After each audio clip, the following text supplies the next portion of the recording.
mi hijo tenía 15 años. Y lo último que me dijo fue, «Ma, regreso antes de que oscurezca, solo vamos a nadar un rato». Cerró la puerta con esa sonrisa suya, la misma que le conocía desde bebé. Ni una mochila grande, solo una toalla, un short y esa energía absurda que tienen los adolescentes cuando creen que nada malo puede pasarles. Y yo le creí. Ese domingo fue uno de esos días calurosos que pegan fuerte desde temprano. Yo había hecho enchiladas verdes, de esas que tanto le gustaban, y le había pedido que comiera antes de salir. «Allá comemos algo, ma. Pedro lleva papas y refrescos». Pedro. Uno de los 3 amigos con los que salió. Los otros 2 eran Sebastián y Kevin. De esos que venían seguido a casa, se reían fuerte, me decían señora aunque yo les pedía que me llamaran por mi nombre. Eran parte del paisaje. Hasta que se tragaron a mi hijo. La presa donde fueron no está lejos. A 15 minutos en combi, bajando por un camino de tierra, cruzando unos árboles. Siempre supe que iban ahí, aunque me molestaba. No era un lugar para nadar. El agua no era limpia.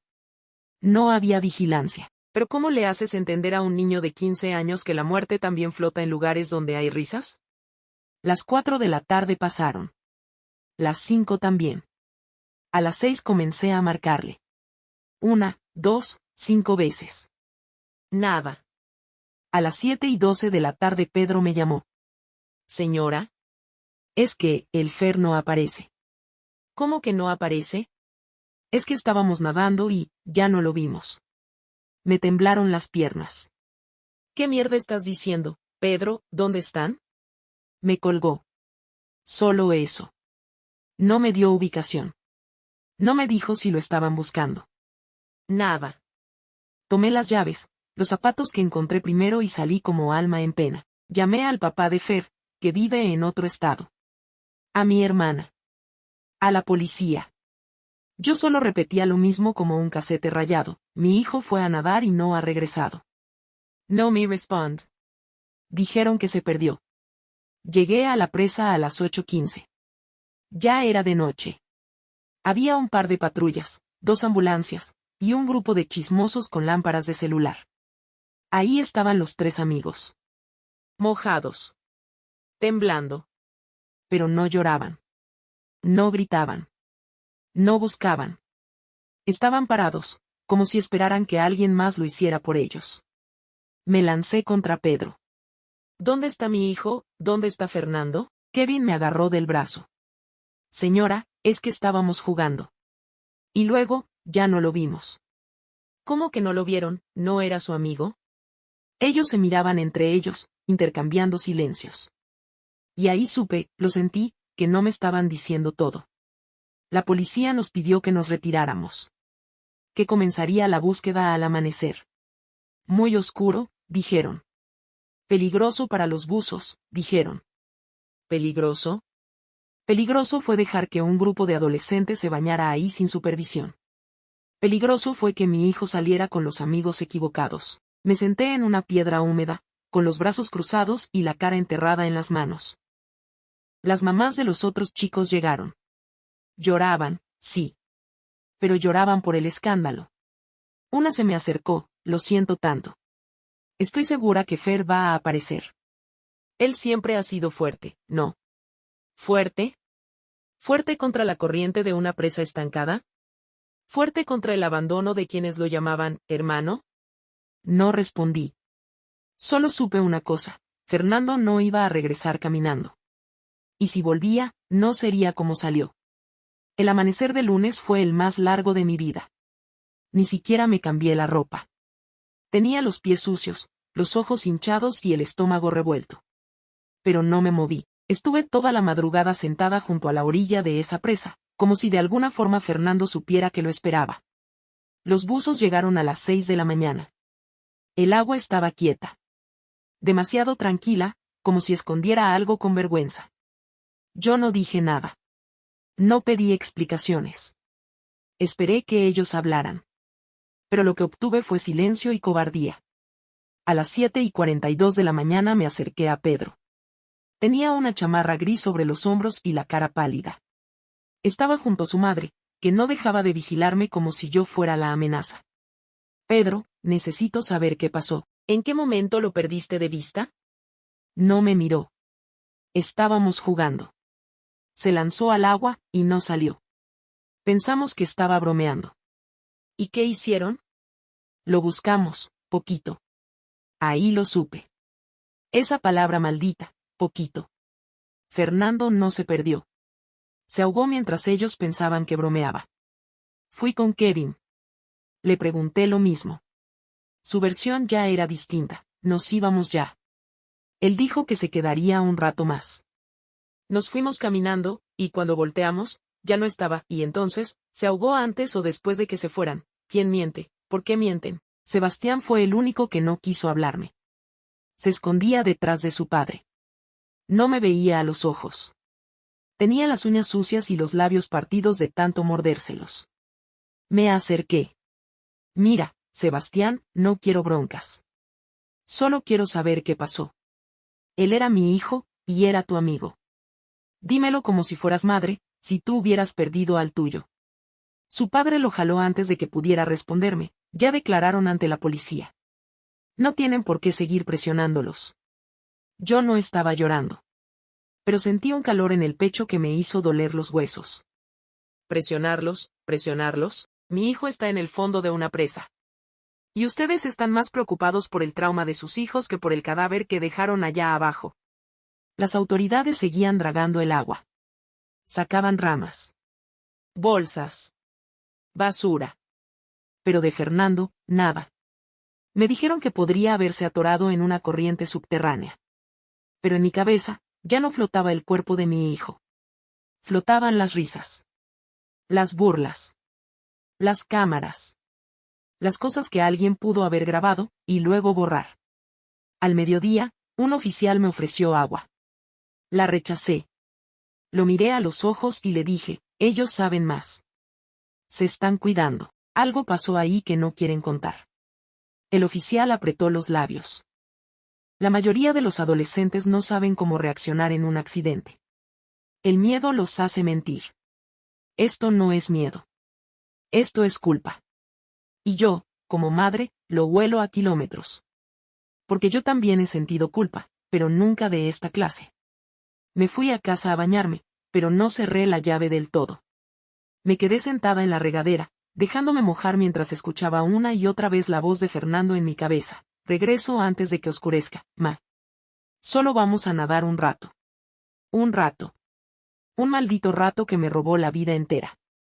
A la noche, recibí un mensaje anónimo. Decía, pregunte si alguien grabó.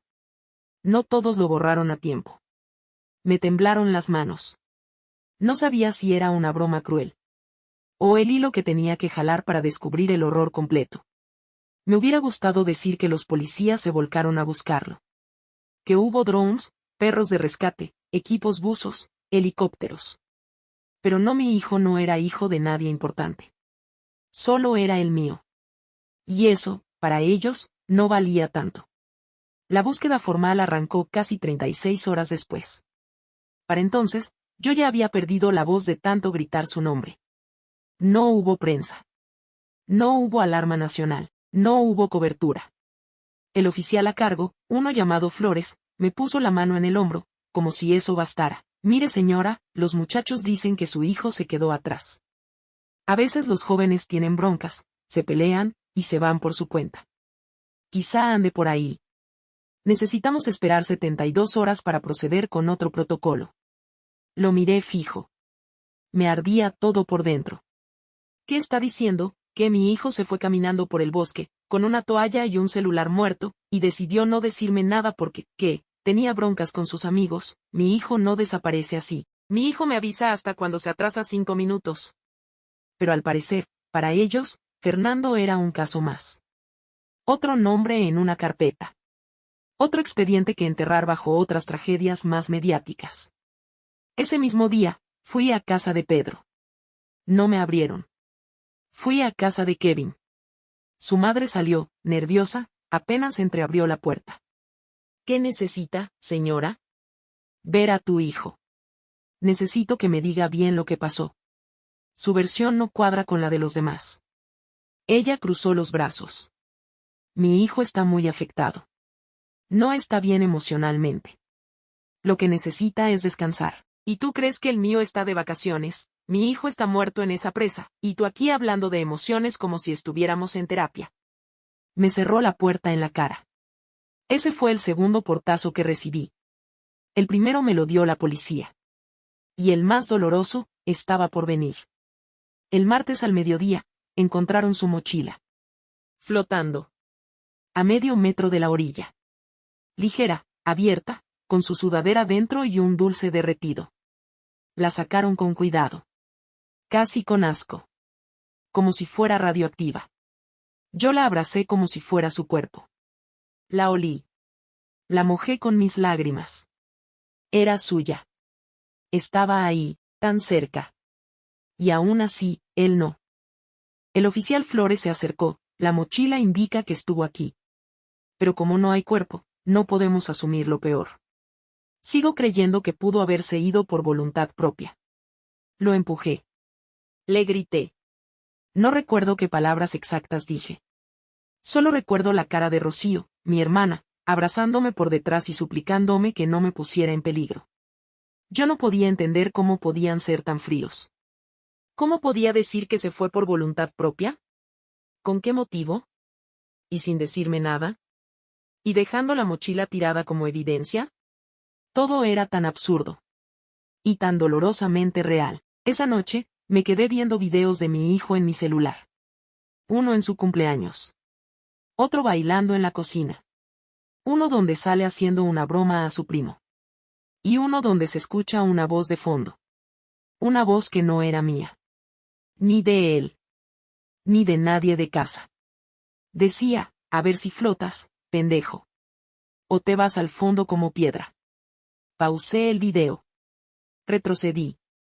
Lo volví a escuchar. Esa voz era real. No era de ese día, no era de antes. Era un clip que alguien me reenviaría al día siguiente, desde una cuenta sin nombre. Una pista. Una advertencia. Un fragmento de verdad que no encajaba en la historia que los amigos me habían contado. Y entonces lo supe, a Fernando no lo perdió el agua. Lo perdieron ellos. El miércoles a las 9:13 de la mañana, un pescador encontró el celular de mi hijo. En la orilla opuesta. Estaba roto. Pantalla estrellada. Como si lo hubieran arrojado con fuerza. Lo llevaba en una bolsita con cierre hermético, yo misma se la había dado para que no se le mojara. Entonces, ¿por qué estaba abierta? ¿Por qué la bolsa estaba rasgada? ¿Por qué el teléfono tenía un golpe tan fuerte en la parte trasera? La policía, claro, lo tomó como indicio, pero no lo trataron como lo que realmente era, una señal. Una pista. Un grito. Ese mismo día, la historia de los amigos cambió otra vez. Pedro dijo que Fernando se lanzó al agua solo. Kevin aseguró que nadaban todos juntos, pero Fer se fue más lejos. ¿Y Sebastián? Sebastián se encerró en su cuarto. No salió ni a declarar. Su mamá me dijo que estaba mal emocionalmente. Que tenía ansiedad. Que revivir lo que pasó lo estaba afectando. ¿Y yo? ¿Y mi hijo, que no estaba para contarlo? ¿A él quién lo defiende del silencio? No quería confiar en nadie, pero alguien tocó mi puerta al anochecer. Era Estela, la hermana mayor de Kevin. Me pidió que no gritara. Que no le contara a su mamá. Que solo quería entregarme algo. Me dio una memoria USB. No sé si esto sirva. Pero mi hermano lo tenía en su compu. Dijo que ya lo borró. Yo hice una copia antes. Me temblaron las manos. ¿Qué es? Un video. Del día de la presa. Lo vi sola. Apagué las luces. Me encerré en la recámara de Fernando, donde su olor todavía resistía en las almohadas. Era una grabación de 47 segundos. Se veía el cielo. Se escuchaban risas, una canción en el fondo. Y de pronto. Gritos. No de emoción. De desesperación. Una voz, la de Fernando, lo reconocí al instante, gritaba, ya, ayúdenme, cabrones. Y otras voces se reían. ¿Qué no sabías nadar, Fer? A ver si flotas, pendejo. Y risas. Más risas. Un sonido de chapoteo fuerte. Y el silencio. El silencio más cruel que he escuchado en mi vida. Cortaron el video. La grabación termina de golpe.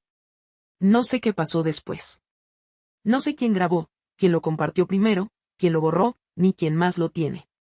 Pero ya no era su posición. Mi hijo se estaba ahogando. Y ellos lo vieron. Y se burlaron. Y lo dejaron. Imprimí capturas. Las llevé a la policía. Exigí que los interrogaran de nuevo. Que investigaran por omisión. Que les confiscaran los celulares. El oficial Flores me vio con la misma cara de siempre, cansancio, desgano, fastidio. Esto es grave, sí. Pero no prueba que haya muerto. Solo que hubo negligencia. Mi hijo no está desaparecido, está muerto, y ustedes están dejando que sus asesinos sigan libres. Esa noche, dormí con la memoria USB en la mano. Pensé en Fernando. En su risa. En cómo me decía "Maa, no seas intensa". En cómo me abrazaba por detrás mientras cocinaba. Y entonces lloré. Pero no por el dolor, lloré por la rabia. Por la impotencia. Por la certeza. Porque esa noche supe que Fernando no murió solo. Murió rodeado. Y ninguno de los que estaban ahí lo salvó. Nunca confié en Sebastián. Desde el primer día, algo en su forma de evitarme me revolvía el estómago. No era solo miedo. No era tristeza. Era culpa. Pura y jodida culpa. Y al quinto día sin Fernando, cuando ya había visto ese video maldito en donde se burlaban mientras se ahogaba, decidí que iba a romper a uno de ellos. Y Sebastián era el más débil. Toqué la puerta de su casa a las 4:15 de la tarde. No fui sola. Llevé a mi hermana y al papá de Fernando, que había venido desde otro estado al enterarse de todo. No le dijimos a nadie. No íbamos a armar escándalo. Pero tampoco íbamos a permitir que nos la cerraran otra vez en la cara. Nos abrió la madre de Sebastián. ¿Otra vez aquí? Ya declararon, ya no tienen nada más que decir. Mi hermana se metió sin pedir permiso. No venimos a preguntar. Venimos a hablar con Sebastián. A solas. Eso no es legal. El papá de Fernando habló, por fin. Tenía una voz grave, seca, que cortaba como cuchillo. ¿Legal es ayudar a una madre a saber cómo murió su hijo, o estás escondiendo algo? La señora se hizo a un lado. Sin decir palabra.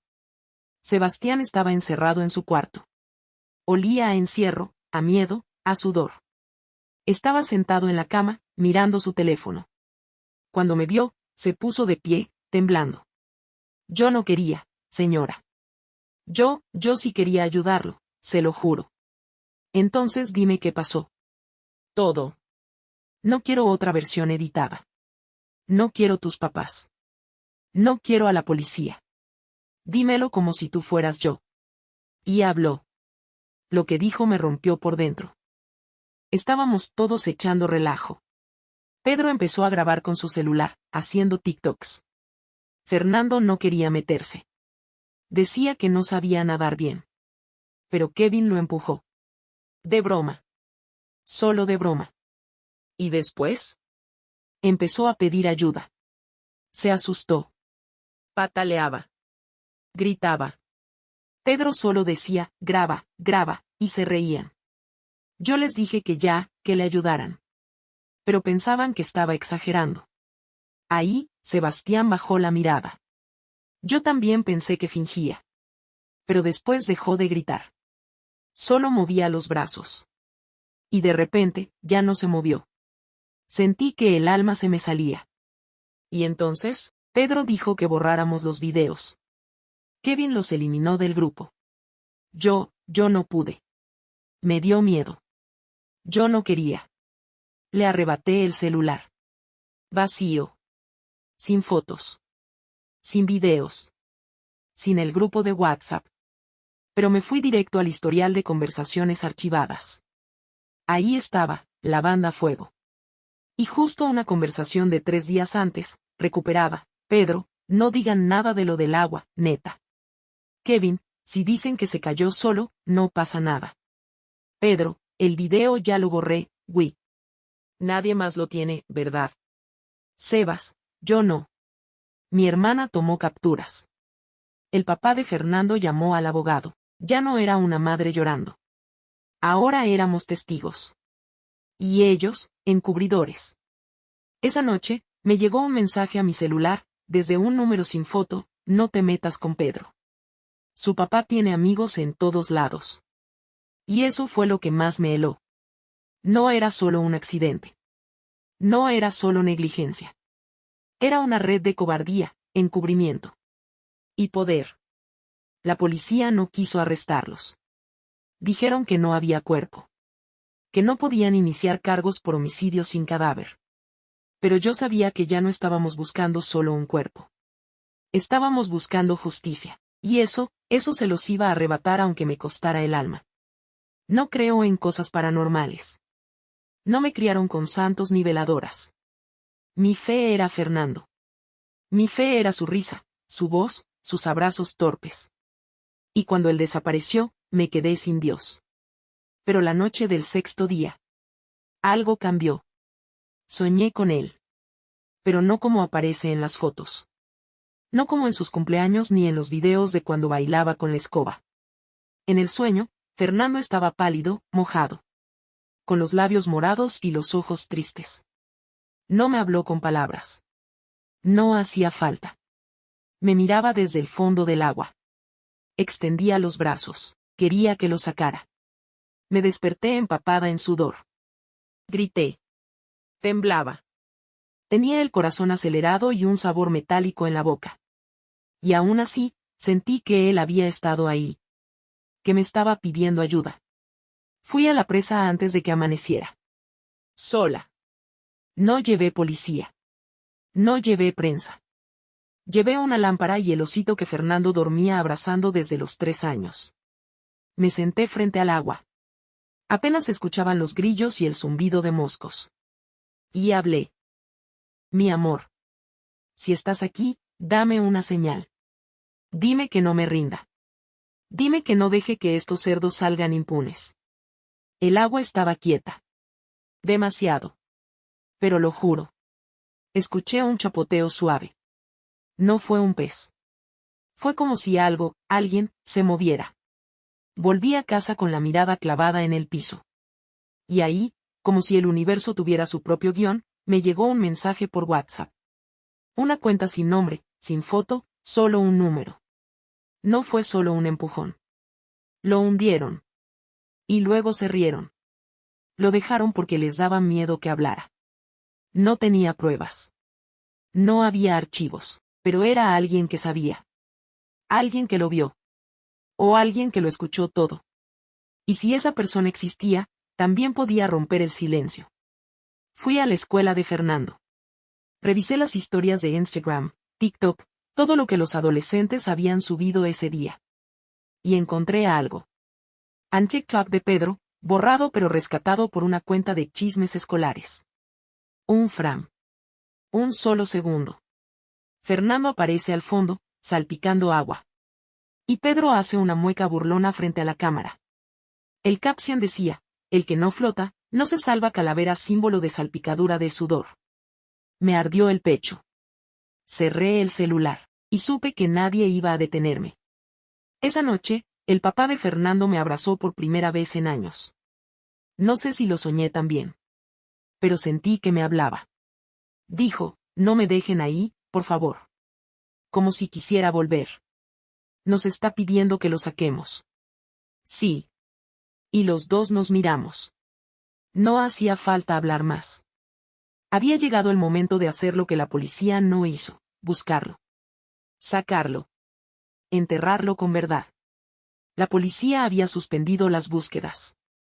Decían que no había condiciones. Que el cuerpo quizá fue arrastrado. Que la corriente lo pudo haber llevado kilómetros presa abajo, pero yo sabía que Fernando seguía ahí. Él no se fue. Él me lo había dicho en sueños, y en señales. Fue el papá de Fernando quien hizo la llamada. Tenía un conocido, un buzo forense retirado, de esos que ya no trabajan con las autoridades pero que sí saben hacer su trabajo. Me debe un favor. Y si no lo debe, se lo cobro igual. No pregunté cuánto costaría. Vendí mi refrigerador. Mis aretes de oro. Los muebles de la sala. No me importaba nada más. El buzo se llamaba Uriel. Serio, seco, sin rodeos. Llegó a la presa con su equipo una mañana nublada. El agua está lodosa. No veo más de 1 metro al frente. Pero voy a meterme por cuadrantes. Se sumergió. 1, 2, 3 veces. Nada. Yo lloraba en silencio. Mi hermana me tomaba de la mano como si al soltarme, me fuera a hundir también. Y entonces, en el cuarto descenso, Uriel emergió. Pálido. Con los labios fruncidos. Lo encontré. No lo sacaron de inmediato. Primero, aseguraron el perímetro. Llamaron a las autoridades. Tomaron fotos. Documentaron la posición. Yo no podía ver. El papá de Fernando sí. Se acercó. Lo reconoció por la playera. Y cayó de rodillas. Yo no grité. No hice escándalo, me quedé en shock. Fría. Vacía. Muerta por dentro. Pero lo más fuerte no fue que lo encontraran. Fue como lo encontraron. Uriel lo explicó después, no fue un accidente. Él no se ahogó porque no supiera nadar. Tenía marcas en los brazos, como si lo hubieran sujetado. Y moretones en la nuca. Uno muy particular, redondo. Como de una piedra o un palo. Mi mundo se desmoronó. No era solo que lo habían dejado morir. Lo habían hundido. Lo habían golpeado. Y luego lo enterraron en agua. Llamamos al abogado. La policía ya no podía decir que no había cuerpo. Ahora tenían pruebas. Y más que eso, tenían una verdad imposible de ocultar. El oficial Flores fue el primero en bajar la cabeza cuando nos vio. No dijo nada. Solo nos pidió las imágenes. Las grabaciones. Los mensajes. Pero yo ya no confiaba en él. Entregamos todo al fiscal estatal. Y a un medio local que conocía a Fernando. Van a querer silenciar esto, señora. Si no lo hace público, se lo tragan. Entonces que traten. Porque yo voy a gritar tan fuerte que van a tener que escucharme aunque se tapen los oídos. Esa noche velamos su cuerpo. Lo bañamos. Lo vestimos con su camiseta favorita. Le pusimos su osito a un lado, y le prometí, frente a todos, frente al ataúd, no me detengo hasta que todos los que estaban ahí, los que rieron, los que callaron, no solo paguen, sino que sientan cada día el peso de tu nombre. Cada día. Fue como una bomba. No sabía de quién venía, pero llegó directo a mi WhatsApp. Sin nombre. Sin mensaje. Solo un video. 1 minuto con 34 segundos. Y cuando lo abrí, me dieron náuseas. Porque ahí estaba todo. Todo. La cámara temblaba. Era evidente que grababa a un adolescente. Se oía música reggaetón de fondo, risas, y voces reconocibles. Graba, graba, graba ya. A ver, Fer, échate un clavado, no seas joto. Fernando aparece al borde del agua. Se quita los tenis, inseguro. Se frota las manos, da un paso atrás. No, güey, yo no sé nadar chido. No seas culo, métete. Pobre güey, va a flotar como tronco, ja ja ja. De fondo, alguien, Pedro, toma una piedra mediana. No se la lanza. Se la pasa, pero con fuerza. Fernando la recibe, pero se resbala. Y cae al agua. Ayúdenme. No mames, no sabe nadar. Empieza a patalear. El teléfono graba desde la orilla. Kevin y otros se asoman, pero no bajan.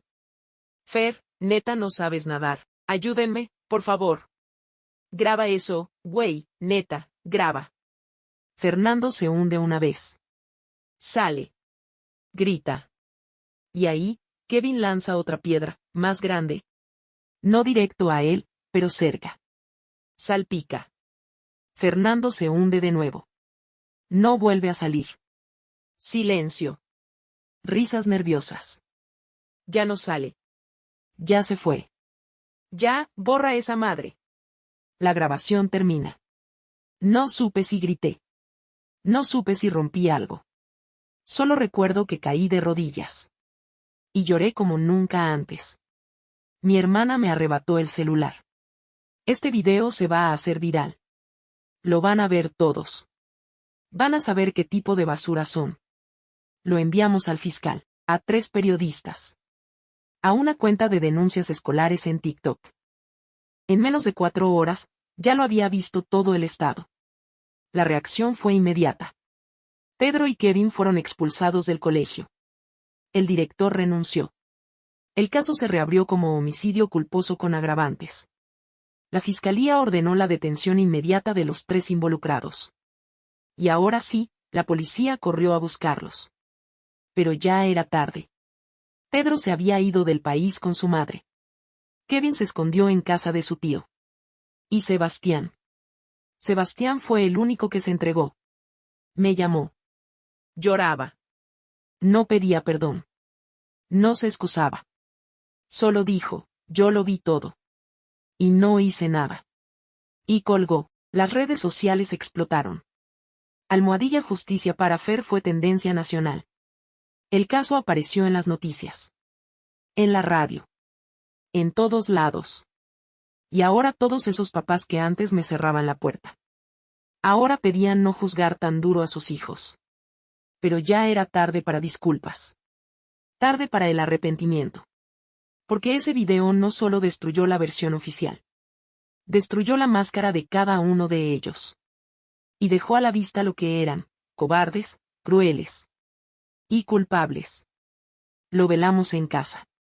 Como él hubiera querido, con la sala llena de sus dibujos, sus camisetas, sus fotos riendo con los cachetes inflados. No quise llevarlo a una funeraria. No quería que su despedida fuera impersonal, estéril, lejana. Quería que la última vez que el mundo lo viera, fuera con dignidad. Con verdad. Y con rabia. Llegaron decenas. Vecinos. Excompañeros. Maestros. Desconocidos que habían leído el caso por internet.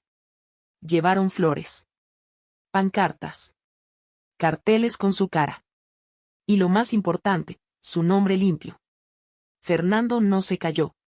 A Fernando lo mataron. Almohadilla Justicia para Fer. Yo estaba ahí, al pie del féretro, con el papá de mi hijo de un lado y mi hermana del otro. No hablábamos. Solo respirábamos profundo para no quebrarnos. Afuera, el ambiente ya no era solo de duelo. Era de furia. De hartazgo. De reclamo.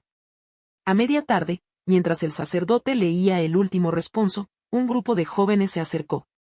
Con celulares en la mano. Era gente del mismo círculo social que los acusados. Algunos amigos de Pedro. Otros, primos de Kevin.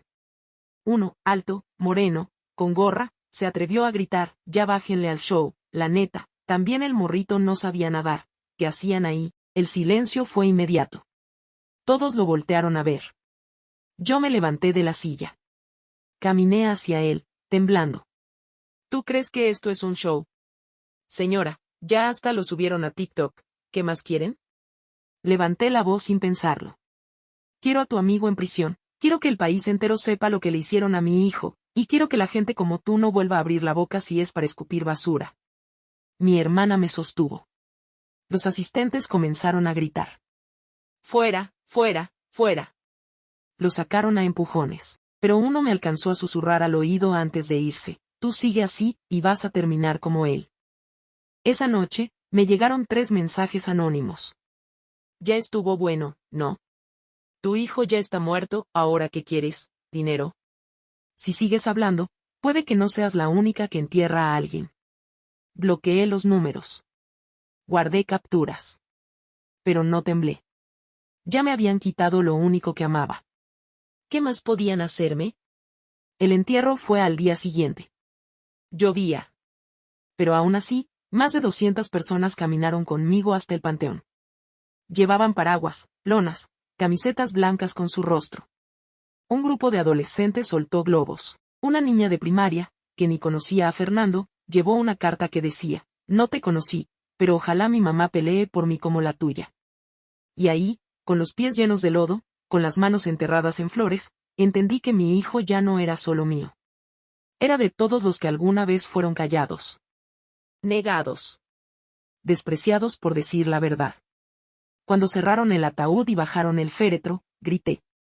Pero no de dolor. Grité su nombre. Y todos lo gritaron conmigo. Fernando. Justicia para Fernando. Fernando no se ahogó, lo asesinaron. A las pocas horas, uno de los jueces asignados al caso fue removido. Se filtraron mensajes entre él y el abogado de la familia de Pedro. Intentaban frenar la orden de captura. Minimizar los cargos. Negociar una reparación económica. Y entonces entendí que lo que yo enfrentaba no era solo a 3 adolescentes crueles, sino a un sistema completo. Un sistema podrido. Pero ya no estaba sola. Había voces. Había cámaras. Había ojos puestos donde antes solo había indiferencia. Y yo no iba a callar. Nunca. Fernando no regresó. Nunca más lo escuché correr por el pasillo. Nunca más me llamó Ma. Y eso duele todos los días. Algunas mañanas me levanto y espero escuchar sus pasos. Pero ya no están. Solo el eco. Pero lo que sí volvió, fue su verdad. Y esa nadie pudo enterrarla. El caso se volvió nacional. Los noticieros lo cubrieron por semanas. La presión social obligó a que Interpol emitiera alerta roja para Pedro, el que huyó del país. Kevin, el otro implicado, fue detenido cuando intentaba escapar con documentos falsos. Ambos enfrentan cargos por homicidio con agravantes.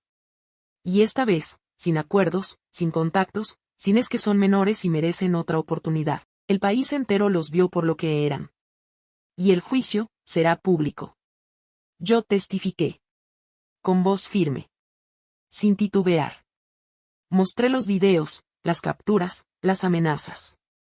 Y conté cómo, al final, mi hijo fue asesinado 2 veces, una en la presa. Y otra cuando todos intentaron callar lo que pasó. Sebastián, el único que habló desde el principio, recibió una condena distinta. Asistencia comunitaria. Reparación simbólica. Y algo más importante, una disculpa pública. Lloró cuando la leyó. Yo no lo abracé. Pero le agradecí. Porque su cobardía costó mucho, sí. Pero su confesión fue la llave. La escuela cambió su reglamento. Se implementaron protocolos de emergencia, cursos de primeros auxilios, supervisión obligatoria en salidas. Los padres de otros alumnos organizaron charlas sobre empatía, violencia entre pares, bullying, y yo, una madre común que vendía comida en la calle, terminé dando conferencias en universidades. No porque fuera experta, sino porque perdí lo que más amaba. Y aún así, decidí no quedarme callada. Cada vez que veo a una madre tomarse la mano con su hijo, me duele. Pero también me da fuerza. Porque ahora sé que Fernando no murió en vano. Que su historia sirve. Que su nombre pesa. Y eso nadie puede borrarlo. Un periodista me dijo una frase que se me quedó grabada: tu hijo no volvió. Pero su verdad nos cambió a todos. Y sí. El dolor no se va. La herida no cierra, pero ya no sangra en silencio. Ahora grita. Y el país escucha.